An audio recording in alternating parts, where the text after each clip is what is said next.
Human history is the history of technological change.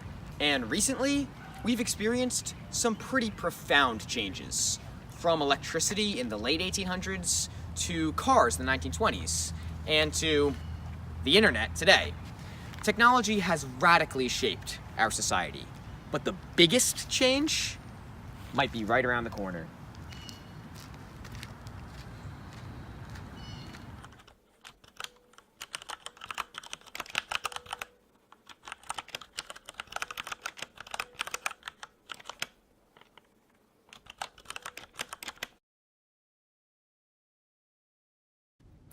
The purpose of technology has always been for machines to replace human labor. But now, with the growth of artificial intelligence, machines are replacing human minds. We decided to talk to an AI expert on what they think the fate of artificial intelligence will be in the coming years. Okay, so we're going to meet with an AI expert. Nick, where are we going? We're headed to Rutgers University to talk with a researcher who agreed to meet with us. Yeah, I emailed a bunch of AI experts and professors, and this one, we're really fortunate that she agreed to meet with us because she was really close. Rutgers is pretty close considering, so I'm excited to ask her a bunch of questions. So, what do you think about the future of artificial intelligence and how it might impact the future of human society as a whole? I really couldn't say. Siri, what do you mean by that? Sorry for being obtuse. Obviously, Siri is not the AI expert that we wanted, but she is concrete proof of the continuing growth of technology over the years. The first computers were severely limited, taking up the size of a school gym with only a fraction of the computing power of a TI-82. And then, in 1981, IBM's personal computer was 8 times as powerful as the computers we used to put a man on the moon. And now, the smartphone in your pocket is literally millions of times more powerful than those seemingly revolutionary computers.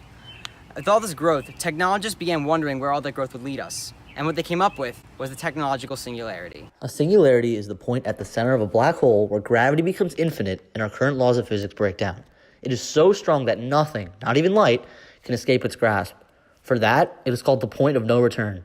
Due to its extreme properties, technologists ascribe the word to a point that they believe would happen in the future.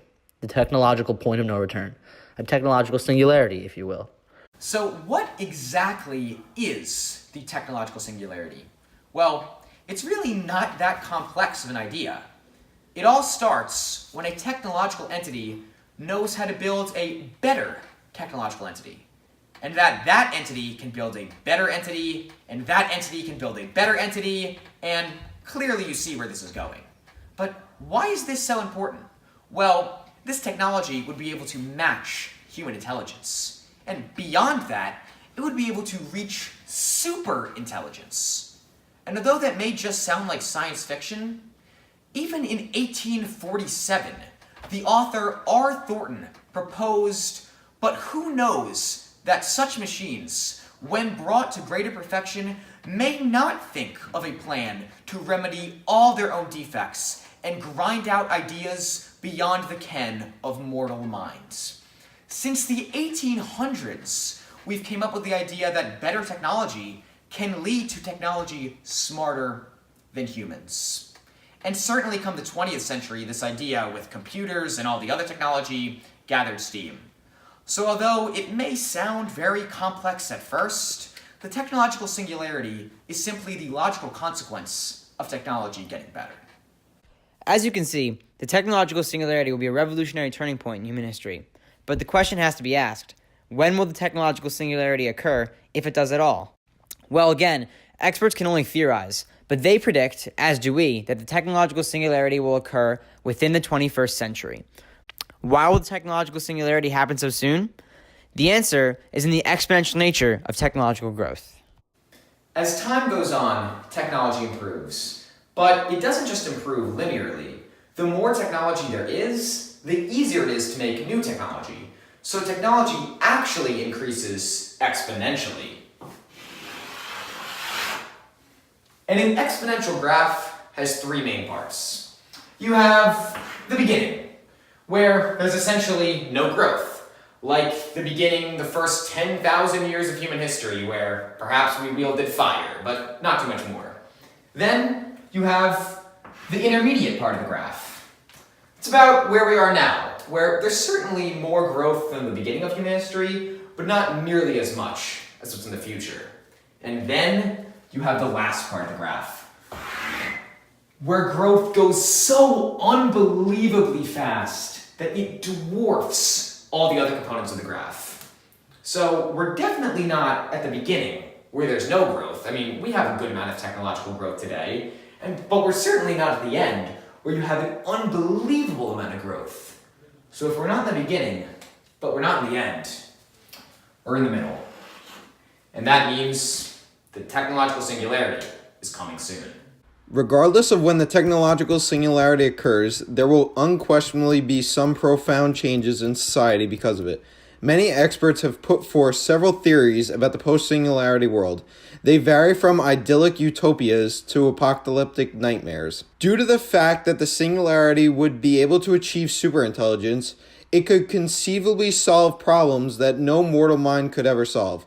All diseases could be eradicated with a simple algorithm. The singularity could devise a feasible plan to end world hunger. In some more radical predictions, the singularity even prevents death by natural causes. The singularity would be able to build machines better than itself and better than humans. Thus, it is possible that all our world problems would be ended with this technology. However, there are glaring threats that the singularity presents. The biggest threat is to society's manual laborers, as machines think of a better way to do their jobs and put them out of work. Millions of workers put out of living would be a major thorn in the side of world leaders. Furthermore, machines can make mistakes, and so if humanity puts its faith in the singularity and the singularity makes a fatal error, there would be severe consequences. Some doomsday prophets have more extreme ideas on the singularity. Science fiction stories like The Matrix and Terminator are all too common, where the machines outsmart humanity and subjugate the former masters of Earth to doom. Some industry moguls, like Elon Musk and Stephen Hawking, think this to be a very real possibility, warning of a robot uprising if AI development continues. Of course, these are all possible futures, none of which are guaranteed. What is guaranteed is that when the singularity happens, the effects will be profound and immediate. If you took a person from 1900 and brought them to the 21st century, they would be in utter disbelief about the state of the world.